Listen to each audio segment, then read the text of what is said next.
আসসালামু আলাইকুম গাইস, কেমন আছেন? আশা করি সবাই ভালো আছেন। আমিও আপনাদের দোয়ায় ভালো আছি। সিলেট মৌলভীবাজার অনেক সুন্দর একটা জায়গা, নদীর পাড়ে কি সুন্দর ভিউ দেখেন। আশা করি সবাই ভালো লাগবে। নেক্সট ভিডিও পাওয়ার জন্য চ্যানেলটি সাবস্ক্রাইব করবেন এবং ফলো দিয়ে রাখবেন। কি সুন্দর কাজ করতেছে, বালু উঠাইতেছে। সিলেট একটি আসলে অমায়িক জায়গা, যারা না আসছেন তারা বুঝবেন না। খুব সুন্দর একটা জায়গা। এখানে যারা আসে একবার তারা বারবার আসতে ইচ্ছে করে। দেখার মতো একটা জায়গা, গ্রামের দৃশ্য। সিলেট যে মানুষ বলে আসলে দ্বিতীয় লন্ডন, এটা আসলে ভুল বলে না, সঠিকই বলে। তো আশা করি সবার ভালো লাগবে ভিডিওটা।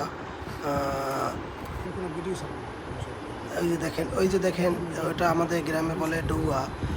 আপনাদের কার কার এলাকায় কী বলে জানি না। কি সুন্দর ডৌয়া পাইকে রয়েছে গাছে। হ্যাঁ, পাখিতে খেয়ে চলে গেছে একটু আগে। ওই যে একটা অর্ধেক খেয়ে ফেলছে, অর্ধেক আছে। এটা হচ্ছে ডৌয়া গাছ বলি, আমরা বলি ডৌয়া গাছ। আপনারা কি বলেন কমেন্টে জানাবেন এবং ভিডিওটা শেয়ার করে দেবেন, লাইক করে দেবেন। হ্যাঁ, আশা করি ভালো লাগছে ভিডিওটা। ওকে, বাই বাই।